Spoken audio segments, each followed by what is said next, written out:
नमस्कार प्रिय दर्शकों, लॉन्ग लाइफ चैनल पर आप सभी का स्वागत है। एक दर्शक ने पूछा है कि चेतना के खो जाने पर प्राप्त समाधि क्या मूर्छा की अवस्था है। रामकृष्ण परमहंस कई दिनों तक मृतप्राय अवस्था में लेटे रहते थे। चेतना के खो जाने पर बहुत बार बाहर से मूर्छा जैसी प्रतीति होती है। रामकृष्ण अनेक बार हमारे लिए बाहर से देखने पर अनेक दिनों के लिए मूर्छित हो जाते थे। शरीर ऐसे पड़ा रहता था जैसे बेहोश आदमी का हो। पानी और दूध भी प्रयासपूर्वक जबरदस्ती ही देना पड़ता था। जहां तक बाहर का संबंध है वे मूर्छित थे, और जहां तक भीतर का संबंध है वे जरा भी मूर्छित नहीं थे। भीतर तो होश पूरा था, लेकिन यह होश, यह चेतना हमारी चेतना नहीं है। कल कृष्ण के सूत्र में हमने समझा कि चेतना दो तरह की हो सकती है। एक तो चेतना जो किसी वस्तु के प्रति हो और किसी वस्तु के द्वारा पैदा हुई हो।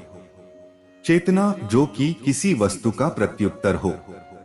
आप बैठे हैं, कोई जोर से आवाज करता है, आपकी चेतना उस तरफ खींच जाती है, ध्यान आकर्षित होता है।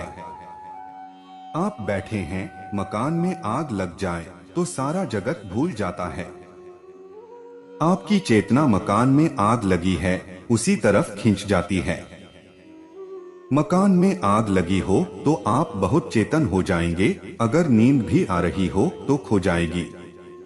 आपको ऐसी एकाग्रता कभी न मिली होगी जैसी मकान में आग लग जाए तो तब मिलेगी। आपने लाखों बार कोशिश की होगी कि सारी दुनिया को भूलकर कभी क्षण भर को परमात्मा का ध्यान कर लें, लेकिन जब भी ध्यान के लिए बैठे होंगे हजार बातें उठ आई होंगी, हजार विचार आए होंगे। एक परमात्मा के विचार को छोड़कर सभी चीजों ने मन को घेर लिया होगा। लेकिन मकान में आग लग गई हो तो सब भूल जाएगा, सारा संसार जैसे मिट गया। मकान में लगी आग पर ही चित्त एकाग्र हो जाएगा। यह भी चेतना है, लेकिन यह चेतना बाहर से पैदा हुई है, यह बाहर की चोट में पैदा हुई है, यह बाहर पर निर्भर है। तो कृष्ण ने कहा कि ऐसी चेतना भी शरीर का ही हिस्सा है, वह भी क्षेत्र है। फिर क्या ऐसी भी कोई चेतना हो सकती है जो किसी चीज पर निर्भर न हो, जो किसी के द्वारा पैदा न होती हो, जो हमारा स्वभाव हो। स्वभाव का अर्थ है कि किसी कारण से पैदा नहीं होगी, हम हैं इसलिए है, हमारे होने में ही निहित है।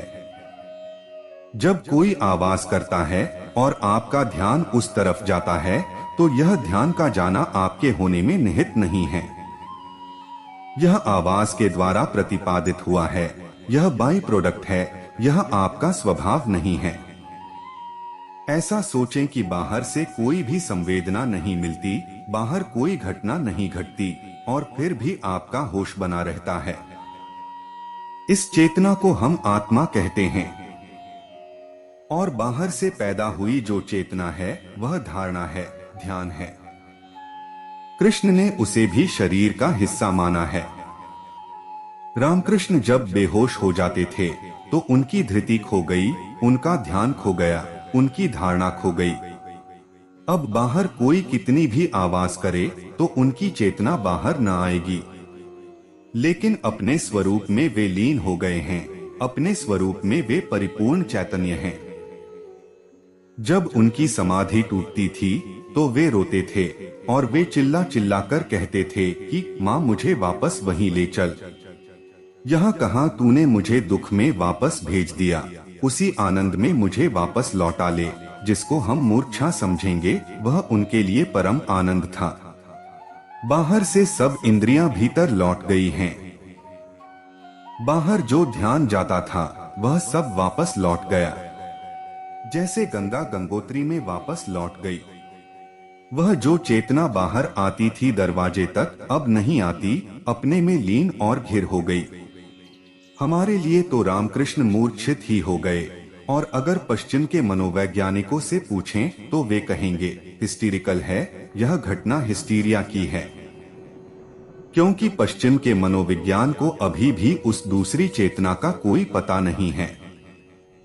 अगर रामकृष्ण पश्चिम में पैदा होते तो उन्हें पागलखाने ले जाया गया होता और जरूर मनस्विदों ने उनकी चिकित्सा की होती और जबरदस्ती होश में लाने के प्रयास किए जाते, एक्टिवाइजर दिए जाते जिनसे कि वे ज्यादा सक्रिय हो जाएं।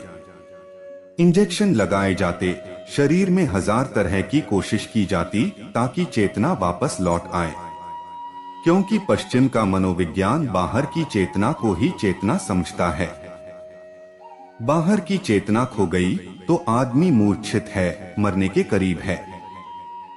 रोमा रोला ने लिखा है कि सौभाग्य की बात है कि रामकृष्ण पूरब में पैदा हुए। अगर पश्चिम में पैदा होते तो हम उनका इलाज करके उनको ठीक कर लेते। ठीक कर लेने का मतलब कि उन्हें हम साधारण आदमी बना लेते, जैसे आदमी सब तरफ हैं, और वह जो परम अनुभूति थी उसको पश्चिम में कोई भी पहचान न पाता।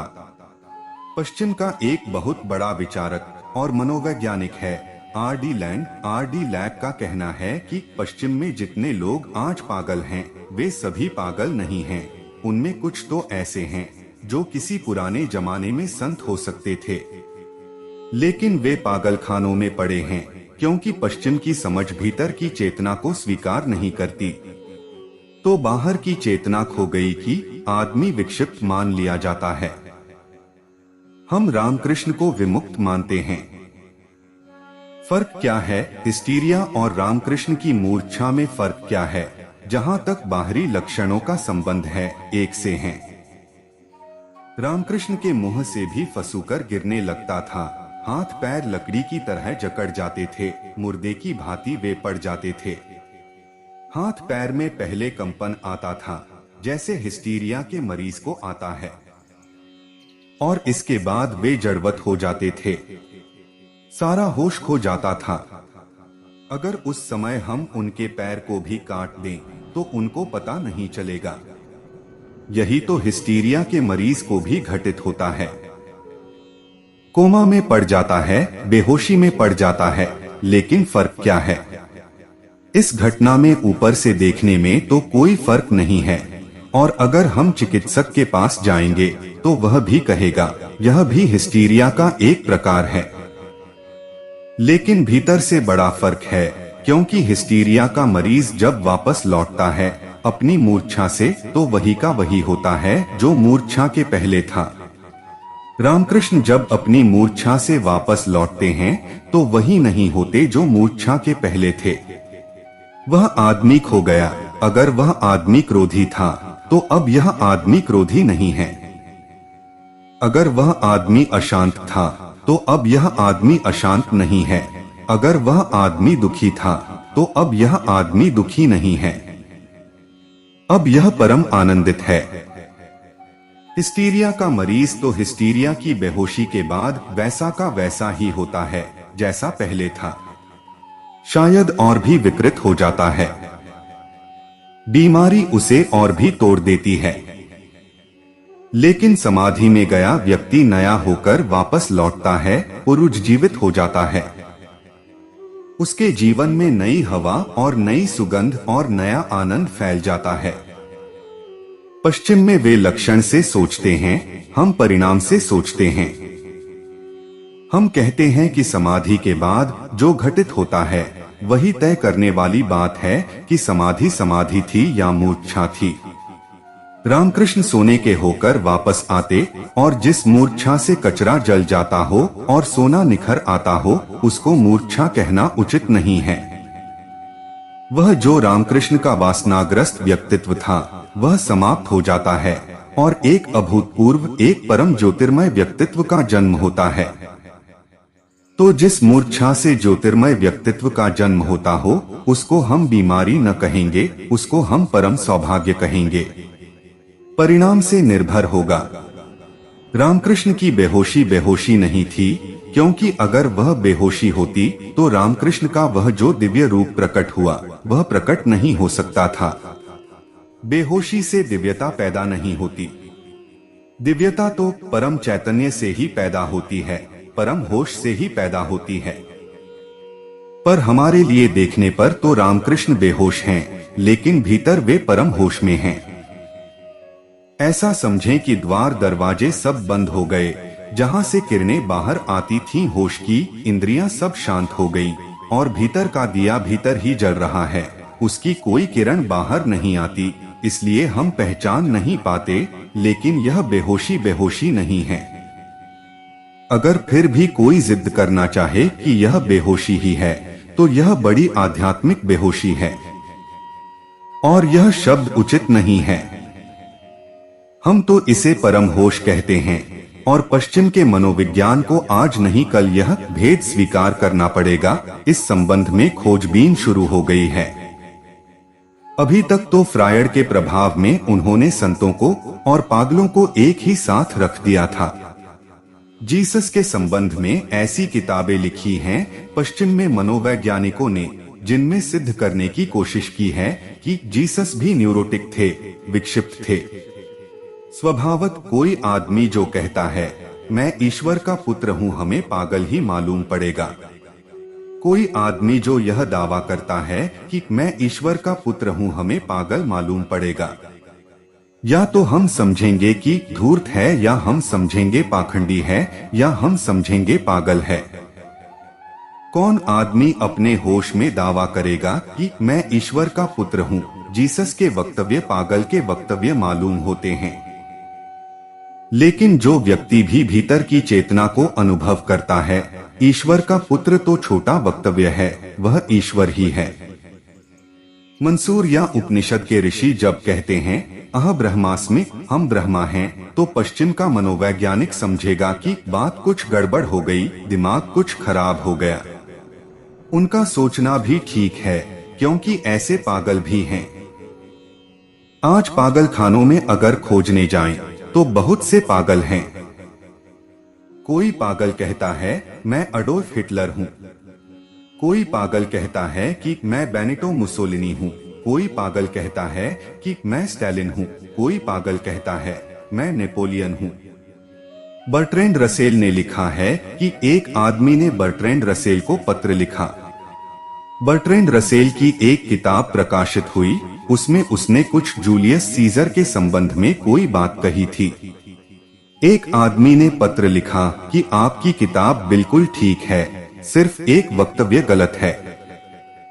रसेल को आश्चर्य हुआ, क्योंकि किताब में बहुत सी क्रांतिकारी बातें थीं, जो लोगों को पसंद नहीं पड़ेगी। यह कौन आदमी है जो कहता है कि सब ठीक है, सिर्फ एक बात गलत है? तो रसेल ने उसे निमंत्रण दिया कि तुम भोजन पर मेरे घर आओ, मैं भी जानना चाहूंगा कि जिस आदमी को मेरी सारी बातें ठीक लगी हैं, उसे कौन सी बात गलत लगी, वह मेरे लिए भी विचारणीय है।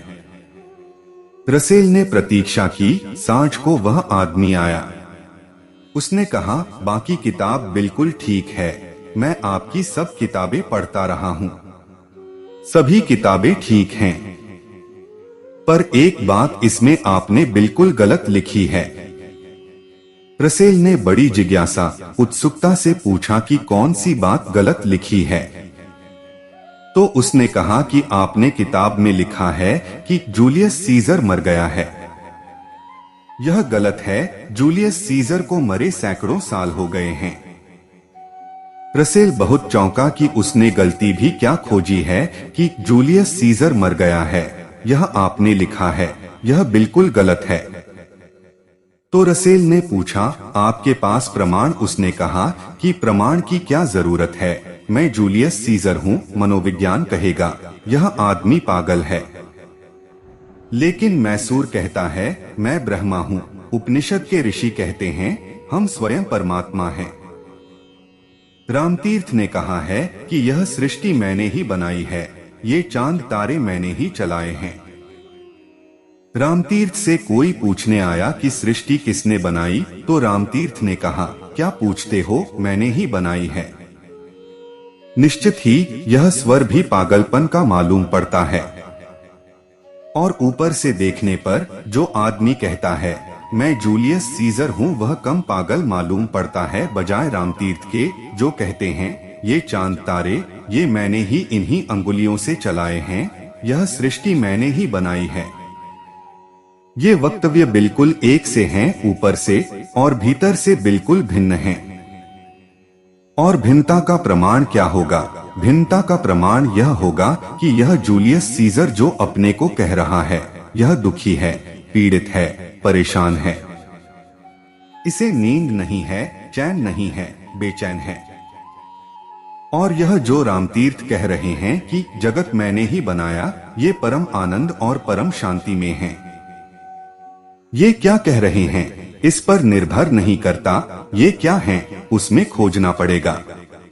और आप भला नहीं कहते कि जूलियस सीजर हैं या महात्मा गांधी हैं या जवाहरलाल नेहरू हैं। ऐसा आप कोई दावा नहीं करते, तो भी आप ठीक होश में नहीं हैं, तो भी आप विक्षिप्त हैं। और रामतीर्थ यह दावा करके भी विक्षिप्त नहीं हैं कि जगत मैंने ही बनाया है। रामतीर्थ का यह वक्तव्य किसी बड़ी गहरी अनुभूति की बात है। रामतीर्थ यह कह रहे हैं कि इस जगत की जो परम चेतना है वह मेरे भीतर है। जिस दिन उसने इस जगत को बनाया, मैं भी उसमें सम्मिलित था। मेरे बिना यह जगत भी नहीं बन सकता, क्योंकि मैं इस जगत का हिस्सा हूँ। और परमात्मा ने जब यह जगत बनाया तो मैं उसके भीतर मौजूद था। मेरी मौजूदगी अनिवार्य है, क्योंकि मैं मौजूद हूँ। इस जगत में कुछ भी मिटता नहीं। विनाश असंभव है। एक रेत के कण को भी नष्ट नहीं किया जा सकता, वह रहेगा ही।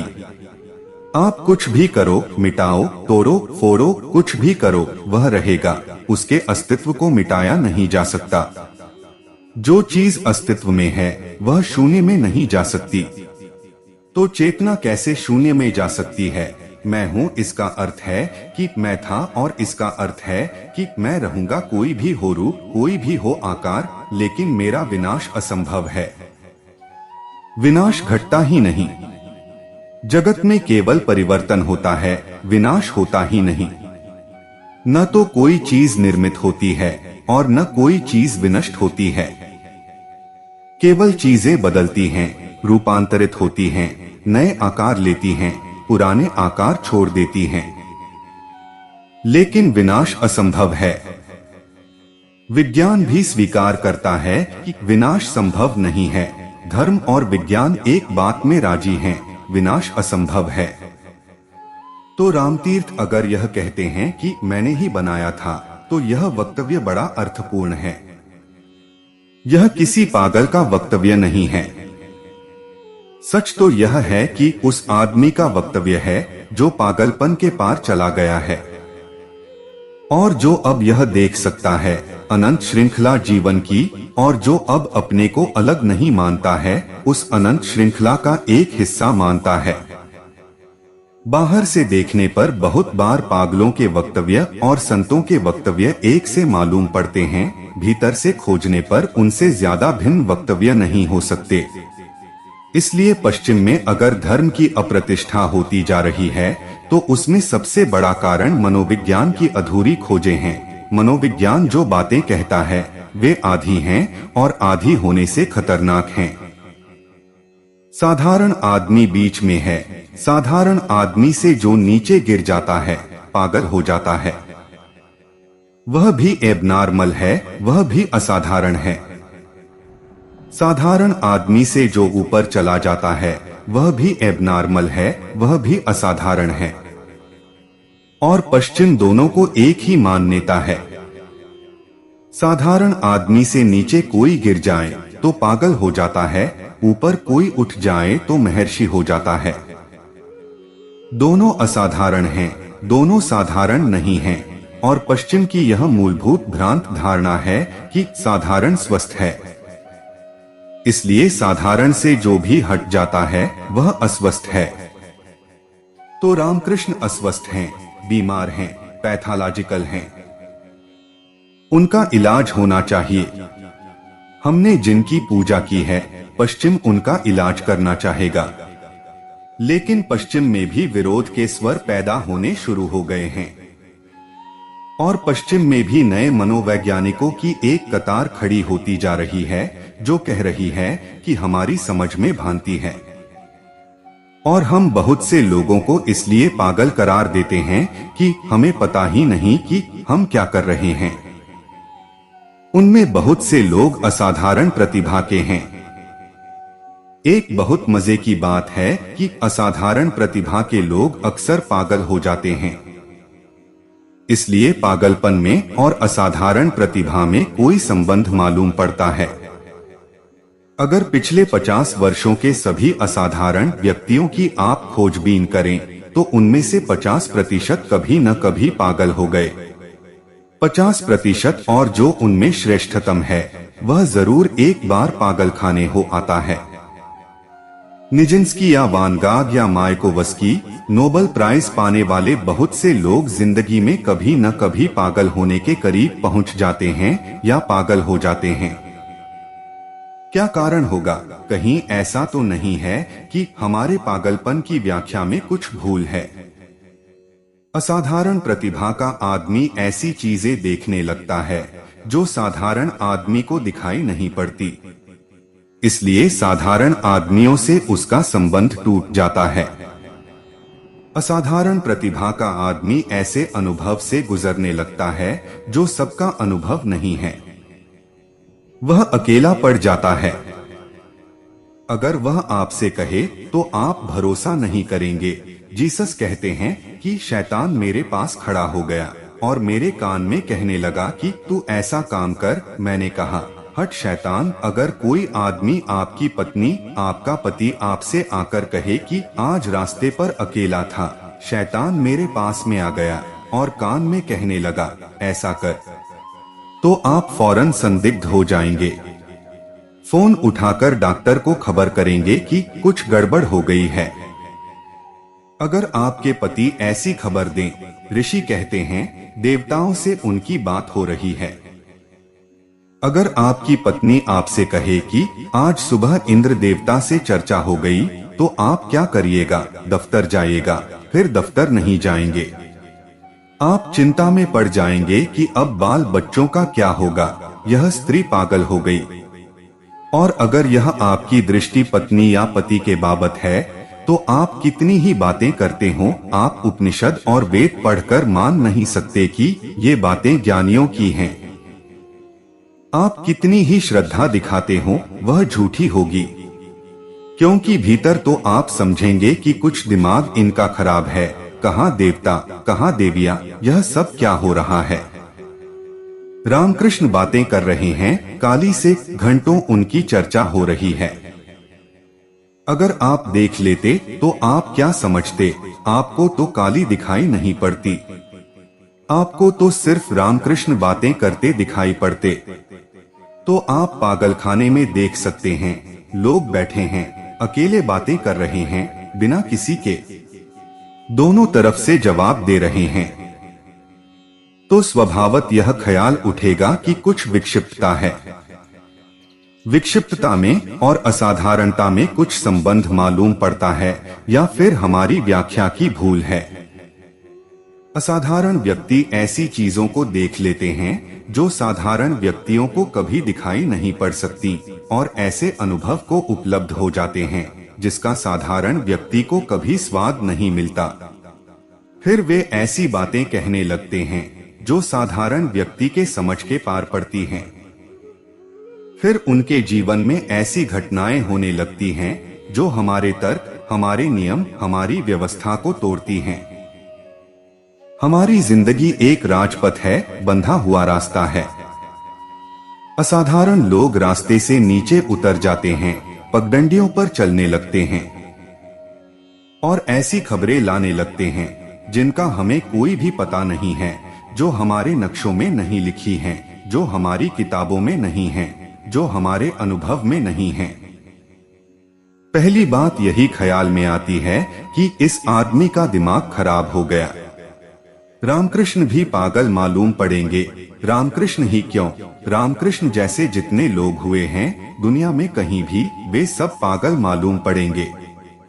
लेकिन एक फर्क ख्याल रख लेंगे तो भेद साफ हो जाएगा।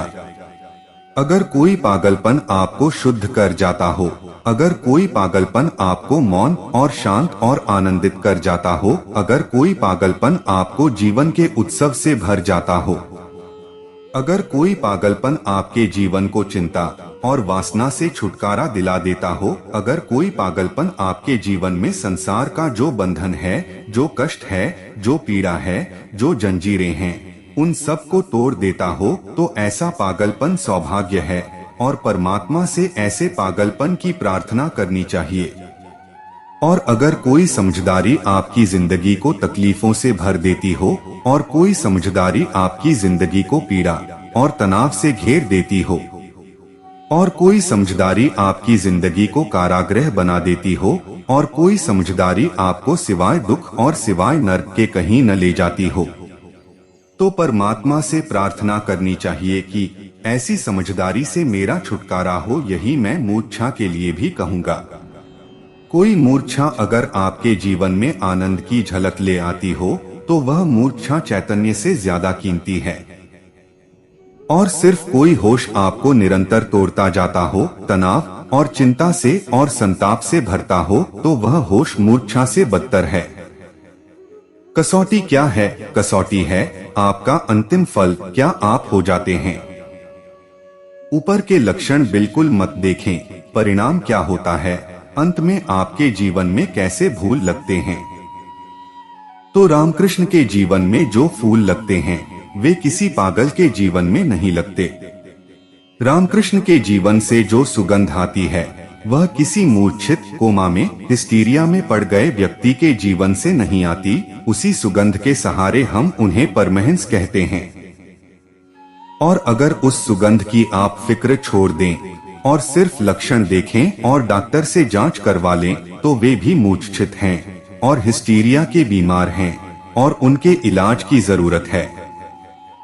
दो तरह की चेतना है, एक चेतना जो बाहर के दबाव से पैदा होती है, प्रतिक्रिया, रिएक्शन। उस चेतना को कृष्ण कहते हैं, वह क्षेत्र का ही हिस्सा है, वह छोड़ने योग्य है।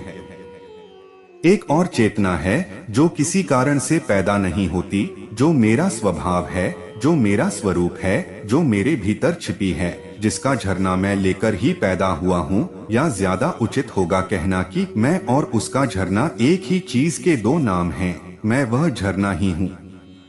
लेकिन इस झरने का पता तभी चलेगा जब हम बाहर के आघात से पैदा हुई चेतना से अपने को मुक्त कर लें। नहीं तो हमारा ध्यान निरंतर बाहर चला जाता है और भीतर ध्यान पहुंच ही नहीं पाता, समय ही नहीं मिलता, अवसर ही नहीं मिलता। हमारी जिंदगी में दो काम हैं। जिसको हम जागना कहते हैं वह जागना नहीं है। जिसको हम जागना कहते हैं वह बाहर की चोट में हमारी चेतना का उत्तेजित रहना है। बाहर की चोट में चेतना का उत्तेजित रहना है। और जिसको हम नींद कहते हैं वह भी नींद नहीं है, वह भी केवल थक जाने की वजह से है। बाहर की उत्तेजना अब हमको उत्तेजित नहीं कर पाती, हम थककर पड़ जाते हैं। जिसको हम नींद कहते हैं वह थकान है। और जिसको हम जागरण कहते हैं वह चोटों के बीच चुनाव, चुनौती के बीच हमारे भीतर होती प्रतिक्रिया है। कृष्ण, बुद्ध और क्राइस्ट दूसरे ढंग से जागते हैं और दूसरे ढंग से सोते हैं। उनकी नींद थकान नहीं है, उनकी नींद विश्राम है। उनका जागरण बाहर का आघात नहीं है, उनका जागरण भीतर की स्फुरना है। और जो व्यक्ति थककर नहीं सोया है वह नींद में भी जागता रहता है। इसलिए कृष्ण ने कहा है कि योगी जब सब सोते हैं तब भी जागता है। इसका यह मतलब नहीं है कि वह रात भर बैठा रहता है आंखें खोले। कई पागल वैसी कोशिश भी करते हैं कि रात भर आंखें खोले बैठे रहो, क्योंकि योगी रात सोता नहीं है।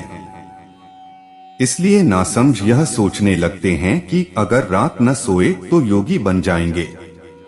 या नींद कम करो, 4 घंटा, 3 घंटा, 2 घंटा, जितना कम सो कम से कम उतने योगी हो गए। कृष्ण का वैसा मतलब नहीं है।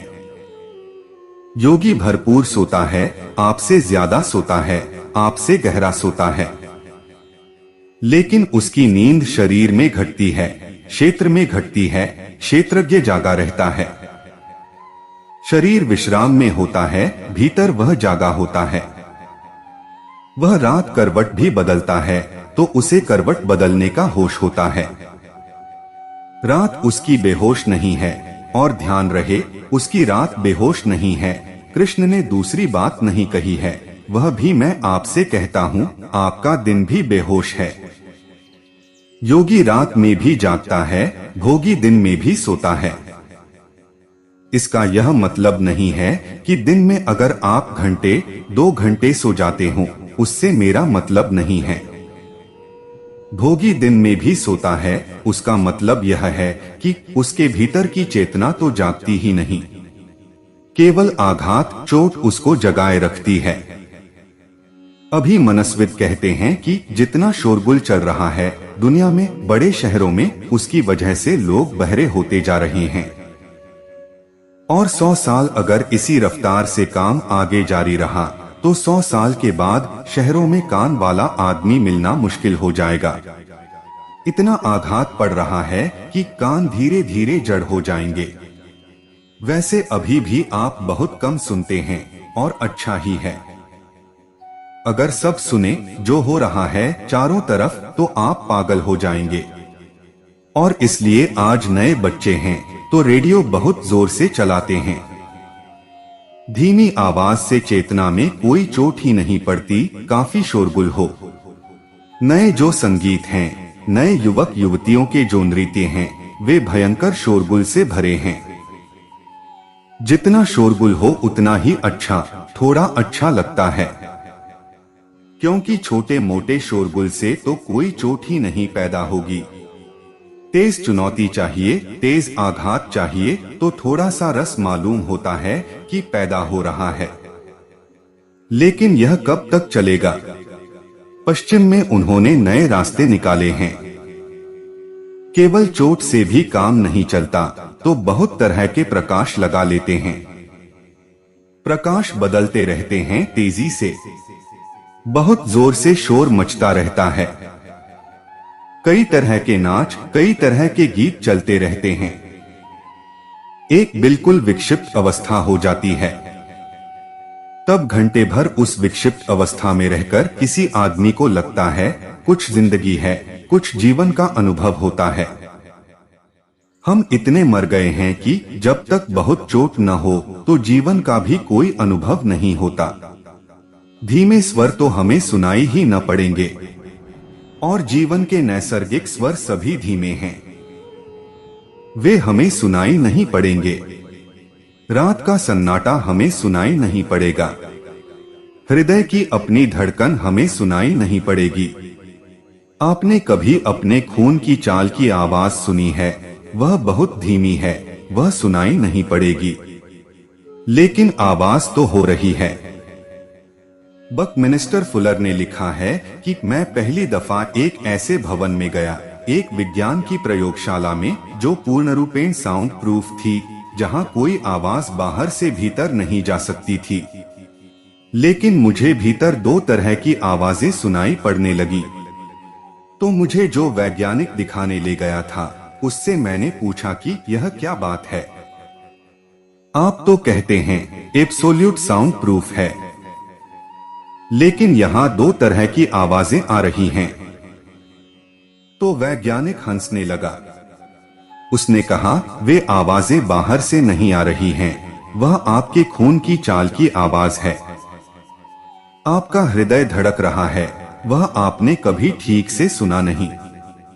अब यहाँ कोई आवाज नहीं है, तो आपके हृदय की धड़कन जोर से आ रही है, और आपका खून जो चल रहा है शरीर के भीतर, उसमें जो घर्षण हो रहा है, उसकी आवाज आ रही है। ये 2 आवाजें आपके भीतर हैं। आप अंदर ले आए, बाहर से कोई आवाज भीतर नहीं आ सकती। आपने कभी अपने खून की आवाज सुनी है? नहीं सुनी है। खून की आवाज तो आपको सुनाई नहीं पड़ती है, और बहुत से लोग बैठकर भीतर ओंकार का नाद सुनने की कोशिश करते हैं। वह अति सूक्ष्म है, वह आपको कभी सुनाई नहीं पड़ सकती। अब यह खून की आवाज तो स्थूल आवाज है, जैसे झरने की आवाज होती है वैसे खून की भी आवाज है। लेकिन वही आपको सुनाई नहीं पड़ी। आप सोच रहे हैं कि ओंकार का नाद सुनाई पड़ जाए, वह तो परम गढ़, परम सूक्ष्म आखिरी आवाज है। जब सब तरह से व्यक्ति पूर्ण शांत हो जाता है तभी वह सुनाई पड़ती है। तब भीतर निनाद होने लगता है। तब वह जो ओम भीतर गूंजता है वह पैदा हुआ ओम नहीं है। इसलिए हमने उसको अनाहत नाद कहा है। आहत नाद का अर्थ है जो चोट से पैदा हो। अनाहत नाद का अर्थ है जो बिना चोट के अपने आप पैदा होता रहे। वह सुनाई पड़ेगा, लेकिन तब हमें अपनी चेतना को बाहर के आघात से छुटकारा कर लेना जरूरी है। रामकृष्ण जब मूर्छित हैं, तब उन्होंने बाहर की तरफ से अपने द्वार दरवाजे बंद कर लिए हैं। अब वे भीतर का अनाहत नाद सुन रहे हैं। अब उन्हें भीतर का ओंकार सुनाई पड़ रहा है। लेकिन हर से मूर्छित होना जरूरी नहीं है। और भी विधियां हैं जिनमें बाहर भी होश रखा जा सकता है और भीतर भी, लेकिन वे थोड़ी कठिन हैं क्योंकि दोहरी प्रक्रिया हो जाती है। बुद्ध कभी बेहोश नहीं हुए। रामकृष्ण जैसा बेहोश होकर गिरे, ऐसा बुद्ध के जीवन में कोई उल्लेख नहीं है कि वे बेहोश हुए हों। न कृष्ण के जीवन में हमने सुना है, न जीसस के जीवन में सुना है, न मोहम्मद के जीवन में सुना है कि बेहोश हो गए। रामकृष्ण के जीवन में वैसी घटना है और कुछ संतों के जीवन में वैसी घटना है। तो बुद्ध कभी बेहोश नहीं हुए बाहर से भी। तो बुद्ध की प्रक्रिया रामकृष्ण की प्रक्रिया से ज्यादा कठिन है। बुद्ध कहते हैं दोनों तरफ होश रखा जा सकता है, भीतर भी और बाहर भी। जरूरत नहीं है बाहर से बंद करने की, बाहर भी होश रखा जा सकता है और भीतर भी। हम बीच में खड़े हो सकते हैं। वह जो परम चेतना है बाहर और भीतर के बीच की देहली पर खड़ी हो सकती है और दोनों तरफ होश रख सकते हैं। लेकिन अति जटिल है बात, इसलिए उचित है कि रामकृष्ण की तरफ से ही चलें। दूसरी घटना भी घट जाएगी बाद में। रामकृष्ण ने आधा काम बांट लिया है। बाहर की तरफ से होश छोड़ दिया है, सारा होश भीतर ले गए हैं। एक दफा भीतर का होश सध जाए तो फिर बाहर भी होश साधा जा सकता है। रामकृष्ण का प्रयोग सरल है बुद्ध के प्रयोग से, और साधारण आदमी को रामकृष्ण का प्रयोग ज्यादा आसान है बजाय बुद्ध के प्रयोग के। क्योंकि बुद्ध के प्रयोग में दो काम एक साथ साधने पड़ेंगे, ज्यादा समय लगेगा और ज्यादा कठिनाई होगी और अत्यंत अड़चनों से गुजरना पड़ेगा। रामकृष्ण की प्रक्रिया बड़ी सरल है। बाहर को छोड़ ही दें एक बार और भीतर ही डूब जाएं। एक दफा भीतर का रस अनुभव में आ जाए तो फिर बाहर भी उसे जगाए रखा जा सकता है। एक और मित्र ने पूछा है कि ऐसा सुना है कि देवताओं को भी अगर मुक्ति चाहिए हो तो मनुष्य का शरीर धारण करना पड़ता है। क्षेत्र और क्षेत्रज्ञ के बीच का तादात्म्य टूटना क्या देव योनि में संभव नहीं है? मनुष्य होने की क्या जरूरत है? अगर क्षेत्र और क्षेत्रज्ञ का संबंध टूटने से ही परम ज्ञान घटित होता है तो देवता इस संबंध को क्यों नहीं तोड़ सकते? इसके लिए मनुष्य के शरीर में आने की जरूरत क्या है? थोड़ा टेक्निकल, थोड़ा तकनीकी सवाल है, लेकिन समझने जैसा है और आपके काम का भी है। देवता तो यहाँ मौजूद नहीं है, लेकिन आपके भी काम का है, क्योंकि आपको भी कुछ बात समझ में आ सकेगी। देव योनि से मुक्ति संभव नहीं, इसका बड़ा गहरा कारण है। और मनुष्य योनि से मुक्ति संभव है, बड़ी गहरी बात है। और इससे आप यह मत सोचना कि कोई मनुष्य योनि का बड़ा गौरव है, इसमें ऐसा मत सोच लेना। कुछ अकड़ मत जाना इससे कि देवताओं से भी ऊंचे हम हुए, क्योंकि इस मनुष्य योनि से ही मुक्ति हो सकती है। नहीं, ऊंचे नीचे का सवाल नहीं है, अकड़ने की कोई बात नहीं है। सच तो अगर ठीक से समझें तो थोड़ा दीन होने की बात है। कारण यह है कि देव योनि का अर्थ है कि जहाँ सुख ही सुख है, और जहाँ सुख ही सुख है वहाँ मूर्छा घनी हो जाती है। दुख मूर्छा को तोड़ता है। दुख मुक्तिदायी है। पीड़ा से छूटने का मन होता है, सुख से छूटने का मन ही नहीं होता। आप भी संसार से छूटना चाहते हैं तो क्या इसलिए कि सुख से छूटना चाहते हैं, दुख से छूटना चाहते हैं? दुख से छूटना चाहते हैं इसलिए संसार से भी छूटना चाहते हैं। अगर कोई आपको तरकीब बता दे कि संसार में भी रहकर और दुख से छूटने का उपाय है तो आप मोक्ष का नाम भी न लेंगे। आप भूलकर फिर मोक्ष की बात न करेंगे। फिर आप कृष्ण वगैरह को कहेंगे कि आप जाओ मोक्ष, हम यहीं रहेंगे। क्योंकि दुख तो छोड़ा जा सकता है, सुख मिल सकता है, फिर मोक्ष की क्या जरूरत है? संसार को छोड़ने का सवाल ही इसलिए उठता है कि अगर हम दुख को छोड़ना चाहते हैं तो सुख को भी छोड़ना पड़ेगा। वे दोनों साथ जुड़े हैं। संसार में सुख और दुख मिश्रित हैं। सब सुखों के साथ दुख जुड़ा हुआ है। सुख पकड़ा नहीं कि दुख भी पकड़ में आ जाता है। आप सुख को लेने गए और दुख की जकड़ में फंस जाते हैं। सुख चाहा और दुख के लिए दरवाजा खुल जाता है। स्वर्ग या देव योनि का अर्थ है जहां सुख ही सुख है। जहां सुख ही सुख है वहां छोड़ने का ख्याल ही न उठेगा। इसलिए देवता गुलाम हो जाते हैं, छोड़ने का ख्याल ही नहीं उठता। नरक से भी मुक्ति नहीं हो सकती और स्वर्ग से भी मुक्ति नहीं हो सकती। जिन्होंने ये वक्तव्य दिए हैं उन्होंने बड़ी गहरी खोज की है। क्योंकि नरक में दुख ही दुख है और अगर दुख ही दुख हो तो आदमी दुख का आदी हो जाता है। यह थोड़ा समझ लें, अगर दुख ही दुख जीवन में हो, सुख की कोई भी अनुभूति न हो तो आदमी दुख का आदी हो जाता है। और जहाँ सुख का कोई अनुभव ही न हो वहाँ सुख की आकांक्षा भी धीरे धीरे तिरोहित हो जाती है। सुख की आकांक्षा वहीं पैदा होती है जहाँ आशा हो। इसलिए दुनिया में जितनी सुख की आशा बढ़ती है उतना दुख बढ़ता जाता है। 500 साल पीछे शूद्र इतने ही दुख में था जितना आज दुख में है। शायद ज्यादा दुख में था लेकिन दुखी नहीं था, क्योंकि उसे कभी ख्याल ही नहीं था कि शूद्र के अतिरिक्त कुछ होने का उपाय है।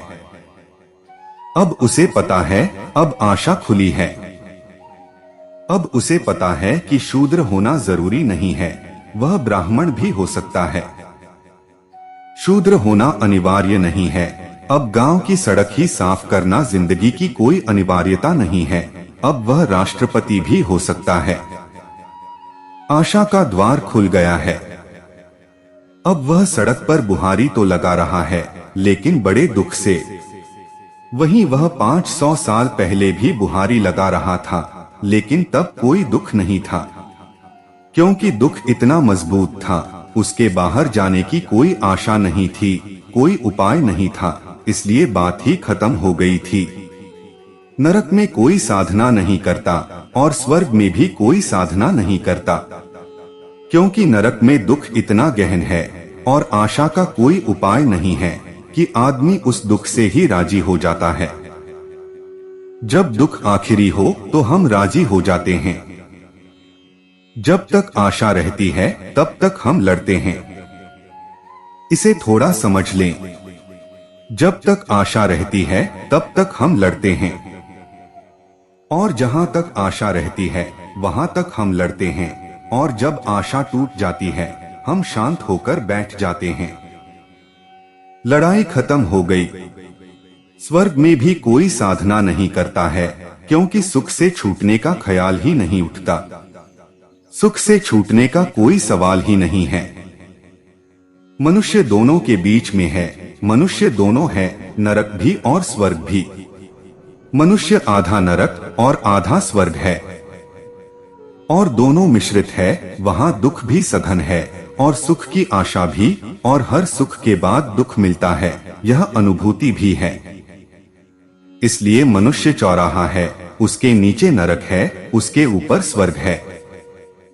स्वर्ग में आदमी सुख से राजी हो जाता है, नरक में दुख से राजी हो जाता है।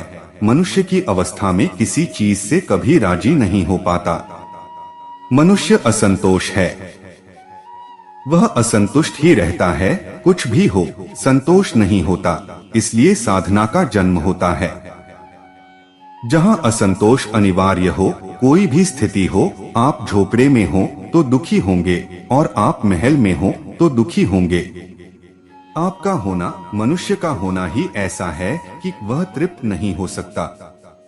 अतृप्ति वहाँ बनी ही रहेगी, उसके होने के ढंग में ही उपद्रव है। वह बीच की कड़ी है, आधा उसमें स्वर्ग भी झांकता है, आधा नरक भी झांकता है। मनुष्य के पास अपना कोई व्यक्तित्व नहीं है, वह आधा आधा है, अधूरा अधूरा है, सीढ़ी पर लटका हुआ है, त्रिशंकु की भांति है। इसलिए जो मनुष्य साधना नहीं करता वह असाधारण है। जो मनुष्य साधना में नहीं उतरता वह असाधारण है। नरक में नहीं उतरता, समझ में आती है बात। स्वर्ग में नहीं उतरता, समझ में आती है। अगर आप साधना में नहीं उतरते तो आप चमत्कारी हैं, क्योंकि आपका होना ही असंतोष है। और अगर आपको इस असंतोष से भी साधना का ख्याल पैदा नहीं होता तो आश्चर्य है। जगत में बड़े से बड़ा आश्चर्य यह है कि कोई मनुष्य हो और साधक न हो, यह बड़े से बड़ा आश्चर्य है। स्वर्ग में देवता होकर कोई साधक हो, यह आश्चर्य की बात होगी। नरक में होकर कोई साधक हो, यह भी आश्चर्य की बात होगी। मनुष्य होकर कोई साधक न हो, यह बड़े आश्चर्य की बात है। क्योंकि आपके होने में असंतोष है और असंतोष से कोई कैसे तृप्त हो सकता है। साधना का इतना ही मतलब है कि जैसा मैं हूँ उससे मैं राजी नहीं हो सकता, मुझे स्वयं को बदलना है। इसलिए मनुष्य को चौराहा कहा है ज्ञानियों ने।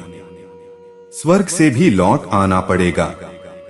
जब पुण्य चुक जाएंगे तो सुख से लौट आना पड़ेगा, और जब पाप चुक जाएंगे तो नरक से लौट आना पड़ेगा। और मनुष्य की योनि से 3 रास्ते निकलते हैं। एक, दुख अर्जित कर लें तो नरक में गिर जाते हैं, सुख अर्जित कर लें तो स्वर्ग में चले जाते हैं।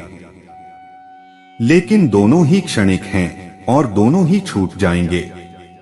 जो भी अर्जित किया है वह चुक जाएगा, खर्च हो जाएगा।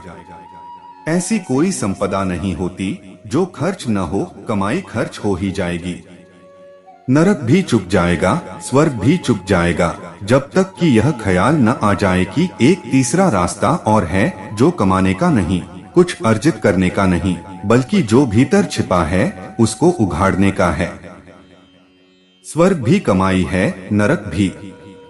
और आपके भीतर जो परमात्मा छिपा है वह कमाई नहीं है, वह आपका स्वभाव है।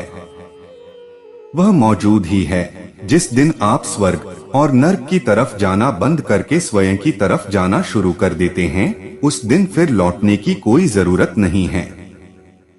मुसलमान फकीर औरत हुई है राबिया। एक दिन लोगों ने देखा कि वह बाजार में भागी जा रही है।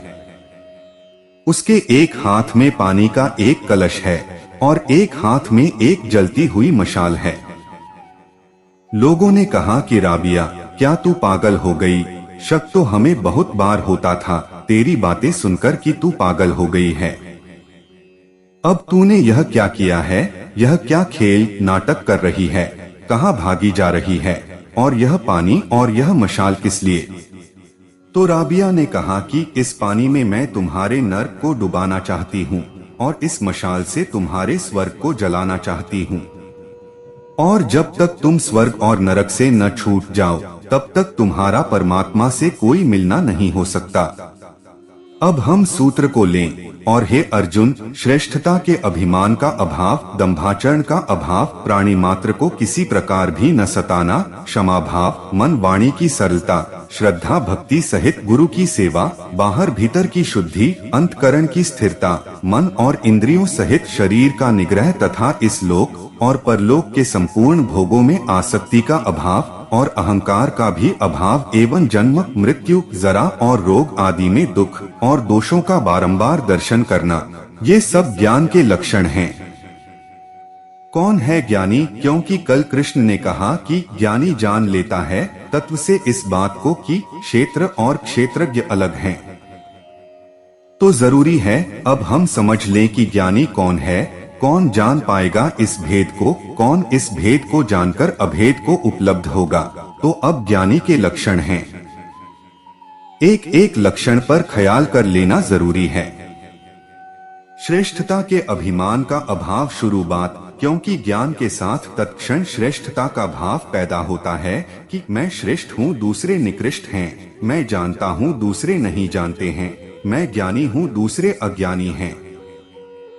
ज्ञान के साथ जो सबसे पहला रोग जिससे बचना जरूरी है वह श्रेष्ठता का अहंकार है।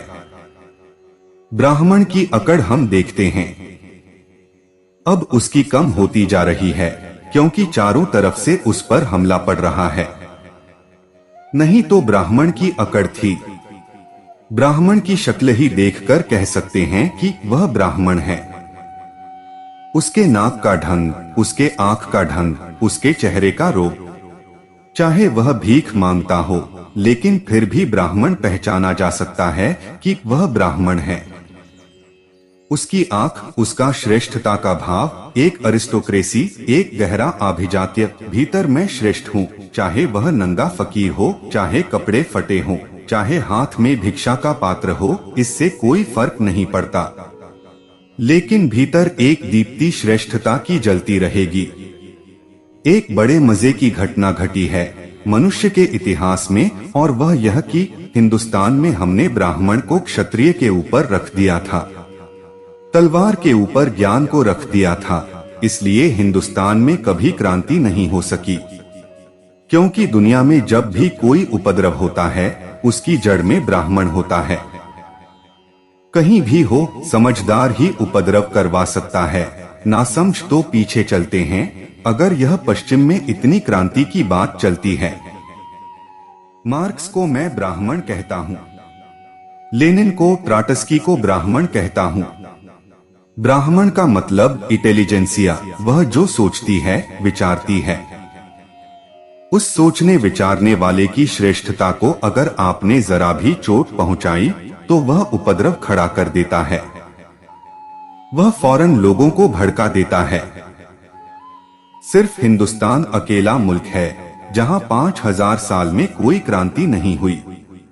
इसका राज क्या है? सारी दुनिया में क्रांति हुई, हिंदुस्तान में क्रांति नहीं हुई। उसका सीक्रेट क्या है? सीक्रेट है कि हमने ब्राह्मण को जो उपद्रव कर सकता है उसको पहले ही ऊपर रख दिया, उसको कहा कि तू तो श्रेष्ठ है। फिर एक बड़े मजे की घटना घटी कि ब्राह्मण भूखा मरता रहा, दीन रहा, दुखी रहा, लेकिन कभी उसने बगावत की बात नहीं की, क्योंकि उसकी भीतरी श्रेष्ठता सुरक्षित है, और जब वह श्रेष्ठ है तो कोई दिक्कत नहीं है। रूस फिर इसका अनुगमन कर रहा है, कोई सोच भी नहीं सकता, लेकिन रूस इसका फिर अनुगमन कर रहा है। आज रूस ने सब वर्ग तो मिटा दिए, लेकिन ब्राह्मण को ऊपर बिठा रखा है, जिसको वे एकेडेमिशियंस कहते हैं। वहां वे जितने भी बुद्धिवादी लोग, लेखक हैं, कवि हैं, वैज्ञानिक हैं, डॉक्टर हैं, वकील हैं, जिनसे उपद्रव की कोई भी संभावना है, उनका एक आभिजात्य वर्ग बना दिया है। रूस में लेखक इतना समादृत है जितना जमीन पर कहीं भी नहीं, कवि इतना समादृत है जितना जमीन पर कहीं भी नहीं, वैज्ञानिक सोचने समझने वाला आदमी समादृत है। उसको ऊपर बिठा दिया है, उसको फिर ब्राह्मण की कोटि में रख दिया है। रूस में क्रांति तब तक नहीं हो सकती अब जब तक यह ब्राह्मण का आभिजात्य न टूटे। 2 प्रयोग हुए हैं। हिंदुस्तान ने प्रयोग किया था 5000 साल पहले, रूस उसका अनुकरण कर रहा है। जाने अनजाने ब्राह्मण को ऊपर बिठा दो, फिर उपद्रव नहीं होगा, उसकी श्रेष्ठता सुरक्षित रहे, फिर कोई बात नहीं है। भीख मांग सकता है वह, लेकिन उसकी भीतरी अकड़ कायम रहनी चाहिए। आप उसको सिंहासन पर भी बिठा दो और कहो कि विनम्र हो जाओ, भीतर की अकड़ छोड़ दो, वह सिंहासन को लात मार देगा। ऐसे सिंहासन का कोई मूल्य नहीं है, उसे भीतर का सिंहासन चाहिए। जैसे ही किसी व्यक्ति को ज्ञान का जरा सा स्वाद लगता है कि एक भीतरी श्रेष्ठता पैदा होनी शुरू हो जाती है, उसकी चाल बदल जाती है, उसकी अकड़ बदल जाती है। कृष्ण कहते हैं ज्ञान का लेकिन पहला लक्षण वे कह रहे हैं, श्रेष्ठता के अभिमान का अभाव, ब्राह्मण को विनयी होना चाहिए। यह उसका पहला लक्षण है। यह होता नहीं होता, इसीलिए पहला लक्षण बताया। जो नहीं होता उसकी चिंता पहले कर लेनी चाहिए। जो बहुत कठिन है उसकी फिक्र पहले कर लेनी चाहिए। ज्ञान आए तो उसके साथ साथ विनम्रता बढ़ती जानी चाहिए। अगर ज्ञान के साथ विनम्रता न बढ़े तो ज्ञान जहर हो जाता है। ज्ञान के साथ विनम्रता समानुपात में बढ़ती जाए तो ज्ञान जहर नहीं हो पाता और अमृत हो जाता है। श्रेष्ठता के अभिमान का अभाव, दंभाचरण का अभाव। आचरण दो तरह से होता है। एक तो आचरण होता है सहज स्फूर्त, और एक आचरण होता है दंभ आयोजित। आप रास्ते पर जा रहे हैं और एक भूखा आदमी हाथ फैला देता है। आप 2 पैसे उसके हाथ में रख देते हैं। सहज दया के कारण वह भूखा है इसलिए, लेकिन रास्ते पर कोई भी नहीं है, अकेले हैं और भूखा आदमी हाथ फैलाता है। आप बिना देखे निकल जाते हैं। रास्ते पर लोग देखने वाले मौजूद हैं तो आप 2 पैसे दे देते हैं। अगर साथ में मित्र मौजूद हैं, या ऐसा समझ लीजिए कि आपकी लड़की की शादी हो रही है और लड़का लड़की को देखने आया है, वह आपके साथ है और भिखमंगा हाथ फैला देता है, 2 पैसे की जगह आप 2 दे देते हैं। ये 2 रुपए आप दामाद को दे रहे हैं, होने वाले दामाद को। आप एक दंभ का आचरण कर रहे हैं। आप उसको दिखला रहे हैं कि मैं क्या हूँ, इसका भिखारी से कोई लेना देना नहीं है, भिखारी से कोई संबंध ही नहीं है। भिखारी को आपने पैसे दिए ही नहीं और आपको कोई न भीतर दया है, न कोई करुणा है, न कोई सवाल है। आप एक दंभ आरोपित कर रहे हैं, एक आयोजन कर रहे हैं। तो आप अच्छे आदमी भी हो सकते हैं दंभ आचरण के कारण। ध्यान रहे, सहज बुरा आदमी भी बेहतर है। कम से कम सहज तो है, और जो सहज है वह कभी अच्छा हो सकता है, क्योंकि बुराई दुख देती है। दुख कोई भी नहीं चाहता। आज नहीं कल सुख की तरफ जाएगा, खोजेगा तो बुराई को छोड़ेगा। लेकिन हम झूठे अच्छे आदमी हैं। यह बहुत खतरनाक स्थिति है। झूठे अच्छे आदमी का मतलब है कि हम अच्छे बिल्कुल नहीं हैं और बाहर हमने एक अच्छा आरोपण कर रखा है। रिस्पेक्टेबिलिटी, माँ बाप बच्चों से कहते हैं कि देख, इज्जत मत गवा देना, हमारा ख्याल रखना, किसका बेटा है। वे उसको यह नहीं कह रहे हैं कि अच्छा काम करना अच्छा है। वे यह कह रहे हैं अच्छा काम करना अहंकार पोषक है। वे यह कह रहे हैं घर की इज्जत का ख्याल रखना। वे उससे यह नहीं कह रहे हैं कि अच्छे होने में तेरा आनंद होना चाहिए। वे यह कह रहे हैं घर की इज्जत का सवाल है, प्रतिष्ठा का सवाल है, वंश का सवाल है। वे उसको अहंकार सिखा रहे हैं। वे कह रहे हैं कि समझना कि तू किसका बेटा है। वे उसको झूठ सिखा रहे हैं। वह लड़का अब दंभ से आचरण करेगा। वह अच्छा भी होगा तो अच्छे के पीछे भी वासना यही होगी कि आदर सम्मान मिले। रिस्पेक्टेबिलिटी दंभाचरण है, आदर की तलाश, लेकिन हमने सारा आचरण आदर पर खड़ा कर रखा है। हम एक दूसरे को यही समझा रहे हैं, सिखा रहे हैं। सारी शिक्षा, सारा संस्कार कि अगर बुरे हुए तो बेइज्जती होगी, और बेइज्जती से आदमी डरता है, इसलिए बुरा नहीं होता। आपको असलियत का तो तब पता चले जब आप लोगों से कह दें कि कोई फिक्र नहीं, बुरे हो जाओ, बेइज्जती नहीं होगी। और अगर हम एक ऐसा समाज बना लें जिसमें बुरे होने से बेइज्जती न होती हो, तब आपको पता चलेगा कि कितने आदमी अच्छे हैं। अभी तो बुराई से बेइज्जती मिलती है, अहंकार को चोट लगती है, तो आदमी अच्छा होने की कोशिश करता है। अच्छे होने की आकांक्षा में भी अच्छे होने का ख्याल नहीं है। अच्छे होने की आकांक्षा में अहंकार का पोषण है। कृष्ण कहते हैं, ज्ञानी के लिए लक्षणों में दंभाचरण का अभाव। वह आचरण सहज करेगा, जो ठीक लगता है वही करेगा, जो आनंदपूर्ण है वही करेगा।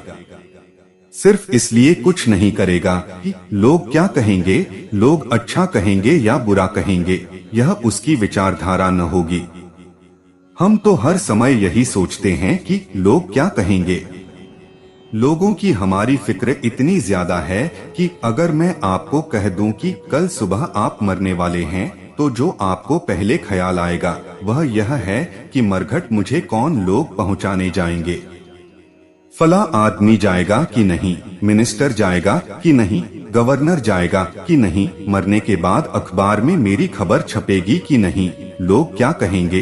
बहुत लोगों के मन में यह इच्छा होती है कि मरने के बाद लोग मेरे संबंध में क्या कहेंगे, उसका कुछ पता चल जाए। इस तरह की लोगों ने कोशिश भी की है। एक आदमी ने, रॉबर्ट रिप्ले ने अपने मरने की खबर उड़ा दी, सिर्फ इसलिए कि अखबारों में पता चल जाए। और कौन कौन क्या क्या कहता है उसे मैं एक दफा पढ़ तो लूं। वह मरने के ही करीब था। डॉक्टरों ने कहा था कि अब बस 24 घंटे 36 घंटे से ज्यादा नहीं बच सकते। तो उसने अपने सेक्रेटरी को बुलाया और कहा कि तू एक काम कर, तू खबर कर दे कि मैं मर गया। मैं अपनी खबर अखबारों में पढ़ लेना चाहता हूं कि मेरे मरने के बाद लोग मेरे संबंध में क्या कहते हैं। दूसरे दिन जब उसने खबर पढ़ ली और अच्छी अच्छी बातें पढ़ ली उसके संबंध में, क्योंकि मरने के बाद लोग अच्छी बातें कहते ही हैं, शिष्टाचारवश और शायद इसलिए भी कि जब हम मरेंगे तो लोग भी ख्याल रखेंगे। बाकी और तो कुछ खास बात जब आप किसी आदमी के संबंध में सुने कि सभी लोग अच्छी बातें कर रहे हैं, समझ लेना कि मर गया। नहीं तो जिंदा आदमी के बाबत सभी लोग अच्छी बात कर ही नहीं सकते। बड़ा कठिन है, बड़ा कठिन है। अखबारों में अच्छी बातें सुनकर रिप्ले बहुत संतुष्ट हो गया और उसने कहा कि अब अखबार वालों को खबर कर दो कि मेरी तस्वीर निकाल ले मरने की खबर पढ़ते हुए।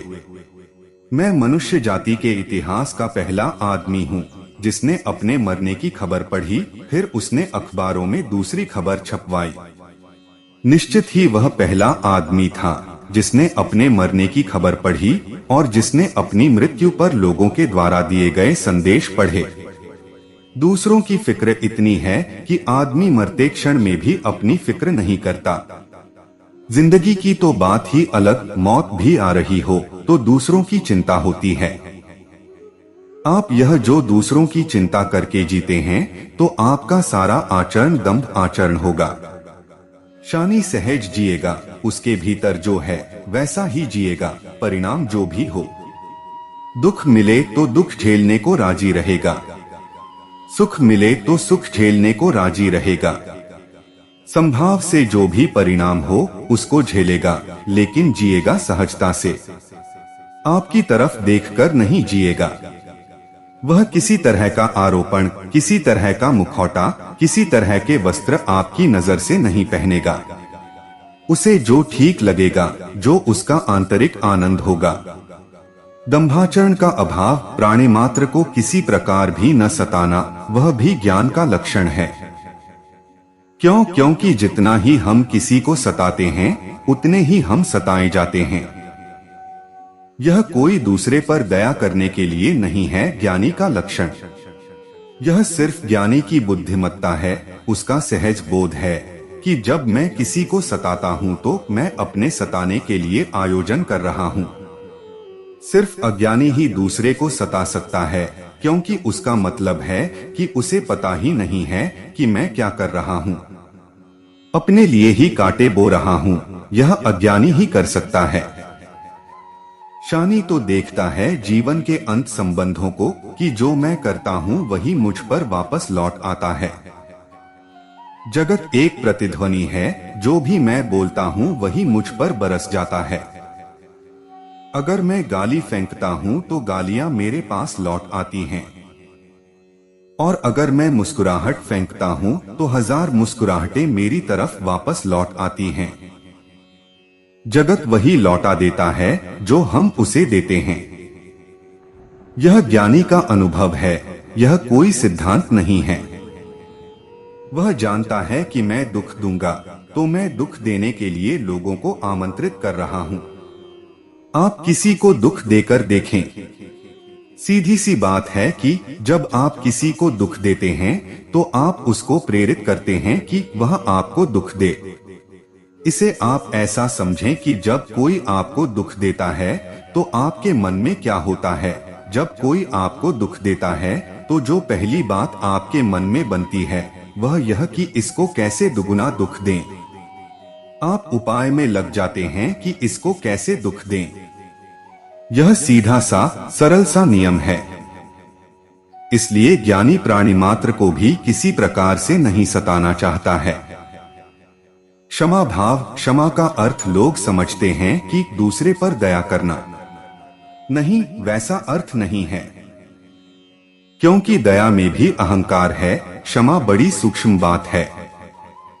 क्षमा का अर्थ है मनुष्य की कमजोरी को समझना और यह जानना कि मैं खुद भी कमजोर हूँ, दूसरा भी कमजोर है।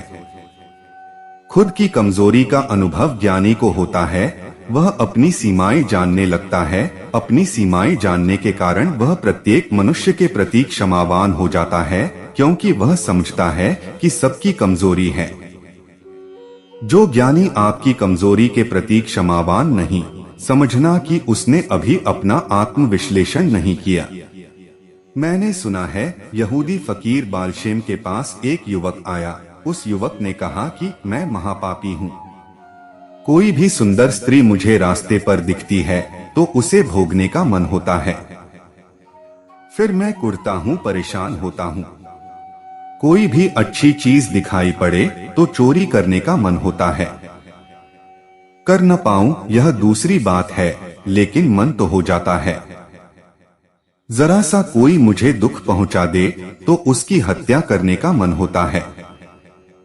मैं महापापी हूँ तो मुझे कोई कठोर दंड दो। बालशेम ने कहा कि तूने स्वीकार किया, इतना काफी है। बस तू इसको स्मरण रखना कि जो तुझे होता है ऐसा ही दूसरे को भी होता है। तो अगर तुझे कल पता चले कि फला आदमी फला की स्त्री के प्रति बुरी तरह से देख रहा था तो तू निंदा से मत भर जाना। तू समझना कि मनुष्य कमजोर है, क्योंकि तू कमजोर है। तू क्षमा को जन्म देना। पर उस युवक ने कहा कि नहीं, मुझे सजा दो, मुझे दंड दो। बालशेम ने कहा कि अगर मैं तुझे दंड दूं तो तू भी दूसरे को दंड देना चाहेगा और क्षमा कभी पैदा न होगी। अगर मैं तुझे कहूं कि तुझे इतना दंड देता हूं क्योंकि तूने दूसरे की स्त्री की तरफ बुरी नजर से देखा, तो तू दंड झेल लेगा, लेकिन तेरा अहंकार मजबूत होगा। और कल अगर किसी ने कहा कि फला आदमी दूसरे की स्त्री की तरफ बुरी नजर से देख रहा है, तो तू चाहेगा कि इसको दंड दिया जाए। तू क्षमावान नहीं होगा। मैं तुझे यही दंड देता हूँ कि कोई दंड नहीं देता। सिर्फ तू इतना ख्याल रखना, जब दूसरे में कोई भूल देखे तो ख्याल रखना कि वे सारी भूलें और भी बड़े रूप में तेरे भीतर मौजूद हैं। दूसरा क्षमय है। ज्ञानी विश्लेषण करता है, अपना उस विश्लेषण से सारी मनुष्यता से उसकी पहचान हो जाती है।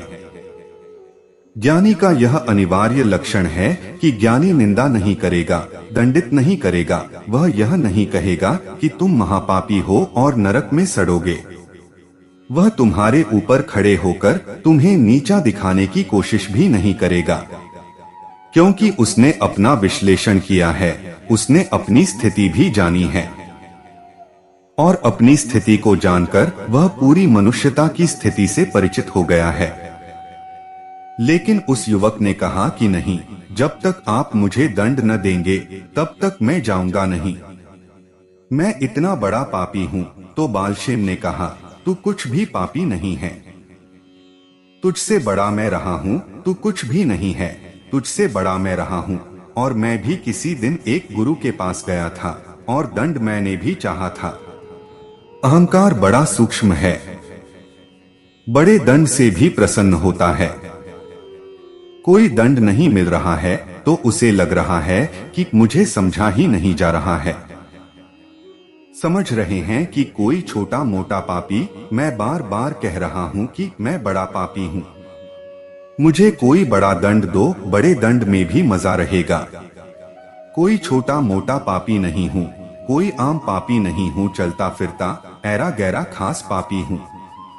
तो बालशेम ने कहा, मैं भी किसी गुरु के पास गया था और मैंने भी कहा था मैं महापापी हूं, मुझे बड़ा दंड दो। मेरे गुरु ने कहा था कि तुझे दंड नहीं दूंगा, और याद रखना तू भी किसी को दंड मत देना, सिर्फ क्षमा का भाव देना।